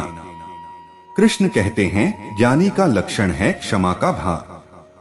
वह जानता है आदमी कमजोर है, वह जानता है आदमी मुश्किल में है, वह जानता है आदमी बड़ी दुविधा में है, वह जानता है कि आदमी जैसा भी है बड़ी जटिलता में है। इसलिए उसे दोषी क्या ठहराना। अगर आप कुछ भूल कर लेते हैं तो कुछ आश्चर्य नहीं है, स्वाभाविक मालूम होता है। सच तो यह है कि अगर आप भूल नहीं करते हैं तो बड़ा अस्वाभाविक मालूम होता है। आदमी इतना कमजोर, इतनी शक्तियों का दबाव, इतनी जटिलताएं, इतनी मुसीबतें, उनके बीच में भी आदमी किसी तरह अपने को संभाले रहता है। कृष्ण कहते हैं, क्षमा का भाव, मन वाणी की सरलता, सरलता को थोड़ा ख्याल में ले लेना चाहिए कि उसका क्या अर्थ होता है। सरलता का अर्थ होता है बिना किसी कपट के, सरलता का अर्थ होता है सीधा सीधा। सरलता का अर्थ होता है बिना किसी योजना को बनाए, बिना किसी कैलकुलेशन के, बिना किसी गणित के। छोटे बच्चे में सरलता होती है। अगर उसको क्रोध आ गया है तो वह आग की तरह जल उठता है, भभक उठता है। उस क्षण ऐसा लगता है सारी दुनिया को नष्ट कर देने की उसकी मर्जी है, और क्षण भर बाद वह फूल की तरह मुस्कुरा रहा है। और जिसको वह मारने को खड़ा हो गया था, नष्ट कर देने को, उसी के साथ खेल रहा है। जो भीतर था उसने बाहर ले आया, जैसा था वैसा ही बाहर ले आया। उसने यह नहीं सोचा कि लोग क्या सोचेंगे, उसने यह नहीं सोचा कि दुनिया क्या कहेगी, उसने यह नहीं सोचा कि इससे नरक जाऊंगा या स्वर्ग जाऊंगा। उसने कुछ सोचा ही नहीं, जो भीतर था वह बाहर ले आया। बच्चे में सरलता है और इसलिए बच्चा अभी रो रहा है, अभी मुस्कुरा सकता है। कई दफे बड़ों को बड़ी हैरानी होती है कि ये बच्चे भी किस तरह के हैं। अभी रो रहा था, अभी मुस्कुरा रहा है। बड़े धोखेबाज मालूम पड़ते हैं, पाखंडी मालूम पड़ते हैं। इतने जल्दी यह हो कैसे सकता है? अभी यह रो रहा था, अभी मुस्कुरा रहा है। आप रोएं तो 2-4 दिन लग जाएंगे मुस्कुराने में, क्योंकि वह रोना आप में सरकता ही रहेगा, पर आप कारण समझते हैं। अभी एक मित्र आए, साल भर पहले पत्नी चल बसी, वे अभी तक नहीं हंस पा रहे हैं। साल भर हो गया, रो ही रहे हैं। वे मुझसे बोले कि मुझे किसी तरह रोने से छुटकारा दिलाइए। मैंने कहा कि अगर मेरी आप समझते हो तो मेरा समझना ऐसा है कि आप ठीक से रोए नहीं हैं। नहीं तो साल भर कैसे रोते? आप ऐसे ही कुनकुने कुनकुने रो रहे हैं। युगवार शक्ल लंबी बनाए हुए हैं, दिल खोलकर नहीं रो लिए। छाती पीटकर, नाचकर, कूदकर, जैसा करना हो ठीक से रो ले। 24 घंटे निकाल लें। मैंने उनसे कहा छुट्टी के और 24 घंटे रो लें। 24 साल रोने की बजाय 24 घंटे रो लें। फिर हंसी अपने आप आ जाएगी। रोना निकल जाए तो हंसी आ जाती है। वह छोटा बच्चा एक क्षण में रोता है, एक क्षण में हंसता है। उसका कारण यह नहीं है कि वह धोखा दे रहा है। उसका कारण यह नहीं है कि उसकी हंसी झूठी है। उसका कारण यह है कि उसका रोना इतना सच्चा था कि निकल गया, बात खत्म हो गई। अब वह हंस रहा है। आपका रोना भी झूठा है, हंसना भी झूठा है, ऊपर से चिपकाया हुआ है। दोनों ही झूठे हैं। जिंदगी चल रही है झूठ में, दोनों तरफ झूठ के चक्के लगाए हुए हैं। गाड़ी में कहीं नहीं पहुंच रही है जिंदगी तो कहते हैं कहीं पहुंचती नहीं। प्रयोजन क्या है? लक्ष्य नहीं मिलता। वह लक्ष्य मिलेगा क्या? दोनों चक्के झूठे हैं। वे दिखाई पड़ते हैं, पेंटेड हैं, चक्के नहीं हैं। सरलता का अर्थ है जैसा भीतर हो वैसा ही बाहर प्रकट कर देना। बड़ी कठिनाई होगी, आप कहेंगे आप उपद्रव की बात कह रहे हैं। उपद्रव की है, इसीलिए तो कम लोग सरल हो पाते हैं। जटिल आप इसीलिए तो हो जाते हैं क्योंकि सरल होना मुश्किल है। अगर सरल होंगे तो बहुत सी कठिनाइयां झेलनी पड़ेगी, बहुत सी कठिनाइयां झेलनी पड़ेगी, बहुत सी अड़चनें झेलनी पड़ेगी। इसीलिए तो आदमी उनसे बचने के लिए कठिन हो जाता है, जटिल हो जाता है। एक आदमी सुबह सुबह मिलता है, मन में होता है कि इस दुष्ट की शक्ल कहां से दिखाई पड़ गई, अब दिन भर खराब हुआ, और उससे आप नमस्कार करके कहते हैं कि धन्य भाग कि आप दिखाई पड़ गए, बड़ी कृपा है।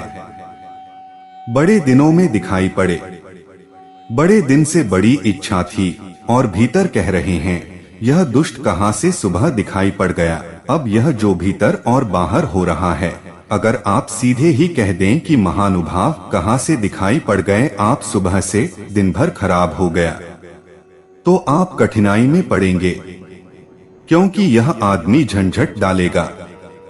यह आपको फिर ऐसे ही जाने नहीं देगा। फिर दिन तो दूर है, यह अभी आपको उपद्रव खड़ा कर देगा। यह शक्ल फिर दिन भर में करेगी, वह तो अलग रही बात, लेकिन यह अभी कोई मुसीबत खड़ी कर देगा, तो आप ऊपर एक झूठा आवरण खड़ा कर लेते हैं। जिंदगी की जरूरतें आपको झूठा बना देती हैं। लेकिन ज्ञानी के लिए कृष्ण कहते हैं कठिनाई भला हो, लेकिन उसको मन वाणी की सरलता चाहिए। वह वैसी ही बात कह देगा जैसी है। इसका यह मतलब नहीं है कि वह किसी को चोट पहुंचाना चाहता है। इसका यह भी मतलब नहीं है कि वह किसी को अपमानित करना चाहता है। इसका सिर्फ इतना मतलब है कि वह जैसा भीतर है, चाहता है कि लोग उसे बाहर भी वैसा ही जाने। फिर इसके कारण जो भी कठिनाई झेलनी पड़े वह झेल लेगा, लेकिन अपने को झूठा नहीं करेगा। दो उपाय हैं, या तो बाहर की कठिनाई से बचने के लिए भीतर जटिल हो जाएं, और या फिर बाहर की कठिनाई झेलने की तैयारी हो तो भीतर सरल हो जाएं। संतत्व की सबसे बड़ी तपश्चर्या सरलता है। कोई धूप में खड़ा होना संतत्व नहीं है, और न कोई सिर के बल खड़े होकर अभ्यास करे तो कोई संत हो जाएगा। ये सब कवायदे हैं और इनका कोई बहुत बड़ा मूल्य नहीं है। संतत्व की असली संघर्ष की तपश्चर्या है सरलता, क्योंकि तब आपको बड़ी मुसीबतें झेलनी पड़ेगी। बड़ी मुसीबतें झेलनी पड़ेगी क्योंकि चारों तरफ आपने झूठ का जाल बिछा रखा है। आपने ऐसे आश्वासन दे रखे हैं जो आप पूरे नहीं कर सकते। आपने ऐसे वक्तव्य दे रखे हैं जो असत्य हैं। आपने सबको धोखे में रख छोड़ा है और आपके चारों तरफ एक झूठी दुनिया खड़ी हो गई है। सरलता का अर्थ है यह दुनिया गिरेगी, खंडहर हो जाएगा, क्योंकि आप अपनी पत्नी से कहते ही चले जा रहे हैं कि मैं तुझे प्रेम करता हूं। वह मानती नहीं। वह रोज पूछती है कि प्रेम करते हैं, हजार ढंग से पूछती है कि आप मुझे प्रेम करते हैं। पति पत्नी एक दूसरे से पूछते हैं, बार बार तरकीबें निकालते हैं पूछने की कि आप मुझे अभी भी प्रेम करते हैं, क्योंकि भरोसा तो दोनों को नहीं आता, आ भी नहीं सकता, क्योंकि दोनों धोखा दे रहे हैं। पत्नी भी जानती है कि जब मैं ही नहीं करती हूँ प्रेम तो दूसरे का क्या भरोसा। पति भी जानता है कि जब मैं ही नहीं करता हूँ प्रेम तो पत्नी का क्या भरोसा। इसलिए दोनों छिपी नजरों से जांच करते रहते हैं कि प्रेम है भी या नहीं, और एक दूसरे से पूछते रहते हैं। और जब एक दूसरे से पूछते हैं तो गले लगाकर एक दूसरे को आश्वासन देते हैं कि अरे तेरे सिवाय जन्मों जन्मों में न किसी को किया है, न कभी करूंगा। जन्मों जन्मों की बात कर रहे हैं और भीतर सोच रहे हैं कि इसी जन्म में अगर छुटकारा हो सके, वह भीतर चल रहा है। संतत्व की सबसे बड़ी तपश्चर्या है सरल हो जाना। शुरू में बहुत कठिनाई होगी, लेकिन कठिनाई शुरू में ही होगी। थोड़े ही दिन में कठिनाइयां शांत हो जाएंगी और थोड़े दिन में आप पाएंगे कि कठिनाइयों के ऊपर उठ गए।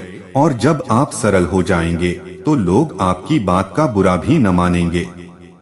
शुरू में तो बहुत बुरा मानेंगे, क्योंकि आप एकदम बदलेंगे और लगेगा कि यह क्या हो गया, यह आदमी कल तक क्या था, आज क्या हो गया। एकदम पतन हो गया इस आदमी का। कल तक कहता था प्रेम, आज कहता है कि एक क्षण प्रेम का मुझे कोई पता ही नहीं है, मैंने कभी तुझे प्रेम किया नहीं है। शुरू में कठिनाई होगी, लेकिन जैसे जैसे सरलता बढ़ती जाएगी, प्रकट होने लगेगी, वैसे वैसे कठिनाई विदा हो जाएगी। और एक मजा है, सरलता में झेली गई कठिनाई भी सुख देती है और जटिलता में आया सुख भी दुख ही हो जाता है। क्योंकि हम भीतर इतनी गांठों से भर जाते हैं कि सुख हम में प्रवेश ही नहीं कर सकता। हम भीतर इतने अशांत हो जाते हैं कि अब कोई शांति की किरण हम में प्रवेश नहीं कर सकती।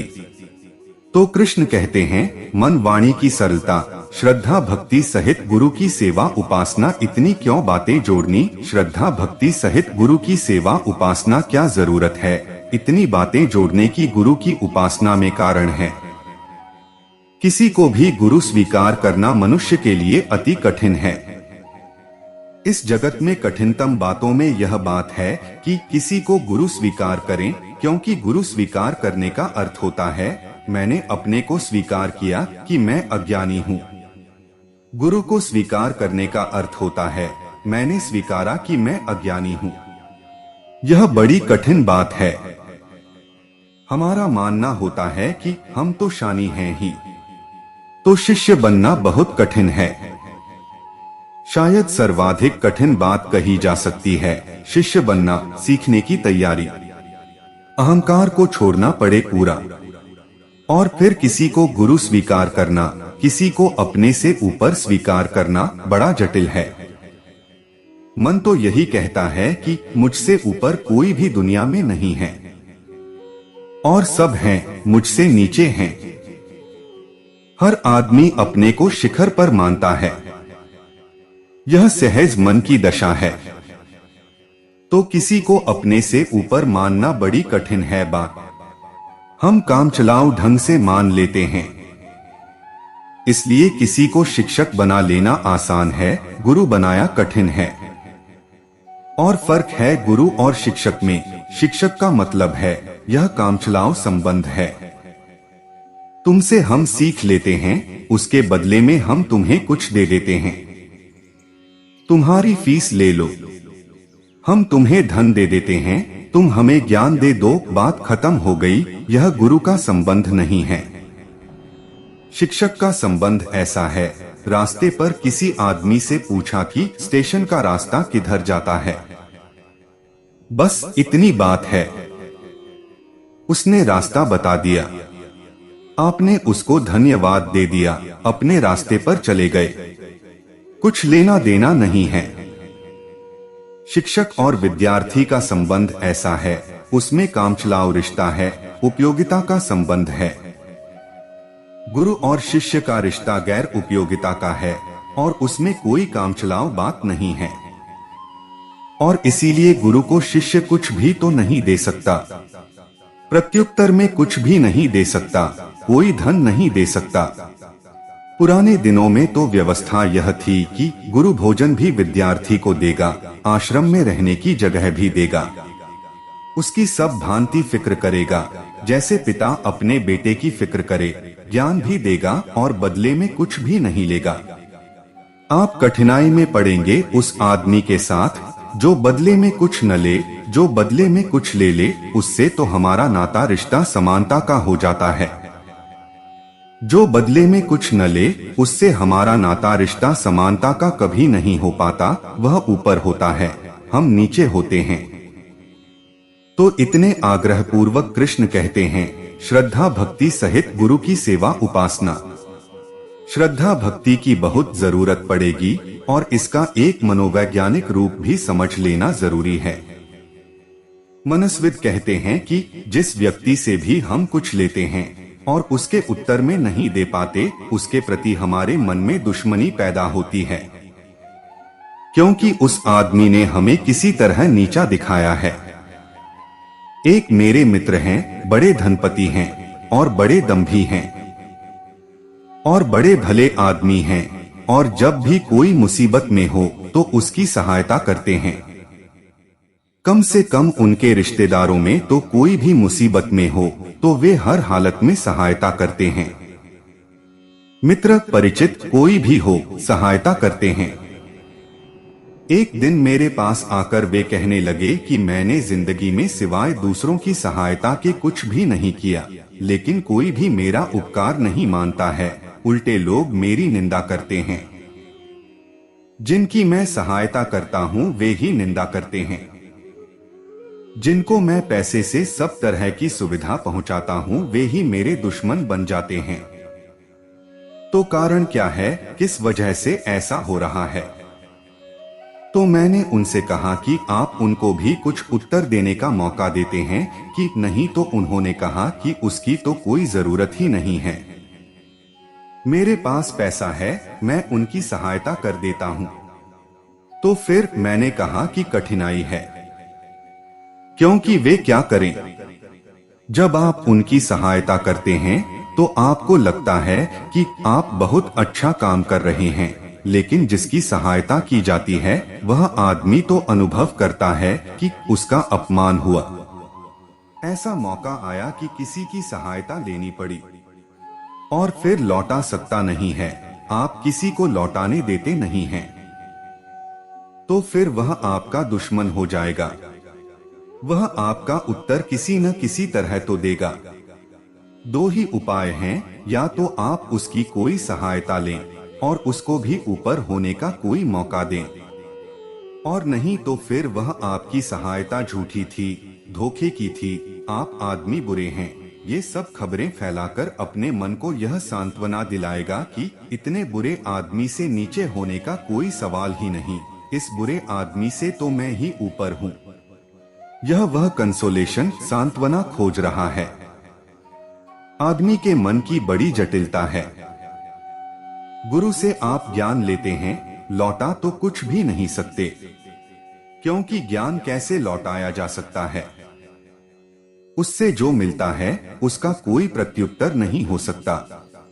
इसलिए भारत में बड़े आग्रह पूर्वक यह कहा है कि श्रद्धा और भक्ति सहित, अगर बहुत प्रगाढ़ श्रद्धा हो तो ही शिष्य गुरु के विरोध में जाने से बच सकेगा, नहीं तो दुश्मन हो जाएगा। आज नहीं कल शिष्य के दुश्मन हो जाने की संभावना है। वह दुश्मन हो ही जाएगा। वह कोई न कोई बहाना और कोई न कोई कारण खोजकर शत्रुता में खड़ा हो जाएगा, तभी उसको राहत मिलेगी कि झंझट मिटी, इस आदमी के बोझ से मुक्त हुआ। इसलिए हमने बहुत खोजबीन करके श्रद्धा और भक्ति को अनिवार्य शर्त माना है शिष्य की, तभी शिष्य गुरु के साथ उसके मार्ग पर चल सकता है और दुश्मन होने से बच सकता है। नहीं तो गुरु का शिष्य दुश्मन हो ही जाएगा। इसे हम ऐसा समझें कि बेटे बाप के दुश्मन हो जाते हैं। इसलिए हमने बाप के प्रति बहुत श्रद्धा का भाव पैदा करने की कोशिश की है, नहीं तो बेटे बाप के दुश्मन हो ही जाएंगे। क्योंकि बाप से सब मिलता है और लौटाने का क्या है। पर बाप से तो जो मिलता है वह लौटाया भी जा सकता है, क्योंकि बाह्य वस्तुएं हैं। गुरु से जो मिलता है वह तो लौटाया ही नहीं जा सकता है। वह तो ऐसी घटना है कि उसको लौटाने का सिर्फ एक उपाय है कि तुम किसी और को शिष्य बना देना। बस वही उपाय है और कोई उपाय नहीं है। जो तुमने गुरु से पाया है वह तुम किसी और शिष्य को दे देना, यही उपाय है। गुरु तक लौटाने का कोई उपाय नहीं है। इसलिए श्रद्धा भक्ति सहित गुरु की उपासना, बाहर भीतर की शुद्धि, अंतकरण की स्थिरता, मन इंद्रियों सहित शरीर का निग्रह, इन सब के संबंध में मैंने काफी बात पीछे की है। लोक परलोक के संपूर्ण भोगों में आसक्ति का अभाव और अहंकार का भी अभाव एवं जन्म मृत्यु जरा और रोग आदि में दुख और दोषों का बारंबार दर्शन, ये सब ज्ञान के लक्षण हैं। आखिरी बात जिसकी अभी चर्चा नहीं हुई उसकी हम बात कर लें। जन्म मृत्यु जरा रोग दुख इत्यादि में बारंबार दोषों का दर्शन, ये सब ज्ञान के लक्षण हैं। जब आप पर कोई बीमारी आती है, कोई दुख आता है, कोई असफलता घटित होती है, कोई संताप घेर लेता है, तब आप क्या करते हैं? तब आप तत्क्षण यही सोचते हैं कि किन्हीं दूसरे लोगों की शरारत षड्यंत्र के कारण आप कष्ट पा रहे हैं। तो यह अज्ञानी का लक्षण है। ज्ञानी लक्षण यह है कि जब भी वह दुख पाता है तब वह सोचता है कि जरूर मैंने कोई दोष किया, मैंने कोई पाप किया, मैंने कोई भूल की जिसका मैं फल भोग रहा हूँ। ज्ञान का लक्षण यह है कि जब भी दुख मिले तो अपने दोष की खोज करना। जरूर कहीं न कहीं मैंने बोया होगा, इसलिए मैं काट रहा हूँ। अज्ञानी दूसरे को दोषी ठहराता है, ज्ञानी सदा अपने को दोषी ठहराता है। और इसलिए अज्ञानी दोष से कभी मुक्त नहीं होता, ज्ञानी दोष से मुक्त हो जाता है। अगर मुझे यह प्रगाढ़ प्रतीति होने लगे, और होगी ही अगर हर दुख में, हर पीड़ा में, हर रोग में, हर मृत्यु में मैं यही जानूंगा कि मेरी कोई भूल है, तो निश्चित ही आगे उन भूलों को करना मुश्किल हो जाएगा। जिन दोषों से इतना दुख पैदा होता है उनको करना असंभव हो जाएगा। मेरा मन संस्कारित हो जाएगा। मुझे यह स्मरण गहरे में बैठ जाएगा, तीर की तरह चुभ जाएगा। अगर सभी दुख मेरे ही कारण से पैदा हुए हैं तो फिर आगे मेरे दुख पैदा होने मुश्किल हो जाएंगे, क्योंकि मैं अपने कारणों को हटाने लगता। लेकिन अज्ञानी के दुख दूसरों के कारण से पैदा होते हैं, इसलिए उसके हाथ में कोई ताकत ही नहीं है, वह कुछ कर सकता नहीं। दूसरे जब बदलेंगे, सारी दुनिया जब बदलेगी, तब वह सुखी हो सकता है। अज्ञानी सुखी होगा जब सारी दुनिया बदल जाएगी और कोई गड़बड़ नहीं करेगा, तब। ऐसा कभी होने वाला नहीं है। ज्ञानी अभी सुखी हो सकता है, इसी क्षण सुखी हो सकता है, क्योंकि वह मानता है कि दुख मेरे ही किसी दोष के कारण है। मुसलमान फकीर इब्राहिम एक रास्ते से गुजरता था। उसके शिष्य साथ थे। इब्राहिम के प्रति उनका बड़ा आदर, बड़ा भाव, बड़ा सम्मान था। वह आदमी भी वैसा पवित्र था। अचानक इब्राहिम के पैर में पत्थर की चोट लगी और जमीन पर गिर पड़ा, पैर लहूलुहान हो गया। शिष्य बहुत चकित हुए, शिष्य बहुत हैरान हुए। शिष्यों ने कहा कि यह किसी की शरारत मालूम पड़ती है। कल शाम को हम निकले थे, तब यह पत्थर यहाँ नहीं था, और सुबह आप यहाँ से निकलेंगे और मस्जिद जाएंगे, सुबह के अंधेरे में किसी ने यह पत्थर जानकर यहाँ रखा है। दुश्मन काम कर रहे हैं। इब्राहिम ने कहा, पागलों, फिजूल की बातों में मत पड़ो, रुको। और इब्राहिम घुटने टेककर परमात्मा को धन्यवाद देने बैठ गया। प्रार्थना करने के बाद उसने कहा, हे परमात्मा, तेरी बड़ी कृपा है। पाप तो मैंने ऐसे किए हैं कि आज फांसी लगनी चाहिए थी, सिर्फ पत्थर की चोट से तूने मुझे छुड़ा दिया। तेरी अनुकंपा अपार है। ज्ञानी का लक्षण है जब भी कोई पीड़ा आए तो खोजना कहीं अपनी कोई भूल, अपना कोई दोष जिसके कारण यह दुख आ रहा होगा। ये कृष्ण ने ज्ञान के लक्षण कहे हैं। इन लक्षणों को जो भी पूरा करने लगे वह धीरे धीरे ज्ञान के मंदिर की तरफ बढ़ने लगता है। और मंदिर बहुत दूर नहीं है, जहां आप खड़े हैं बहुत पास है, लेकिन जिस ढंग से आप खड़े हैं बहुत दूर है, क्योंकि आप पीठ किए खड़े हैं। इन लक्षणों के विपरीत आप सब कुछ कर रहे हैं। आपकी पीठ है मंदिर की तरफ। इसलिए अगर आप और गहन अंधकार में और अज्ञान में और दुख में प्रवेश करते चले जाते हैं तो कुछ आश्चर्य नहीं है। तो प्रिय दर्शकों, उम्मीद करता हूं कि आपको वीडियो पसंद आया होगा और आप हमारे चैनल पर नए हो तो वीडियो को लाइक और चैनल को सब्सक्राइब जरूर करें। आपके एक लाइक से ही हमें प्रेरणा मिलती है और हम मोटिवेट होते हैं। धन्यवाद।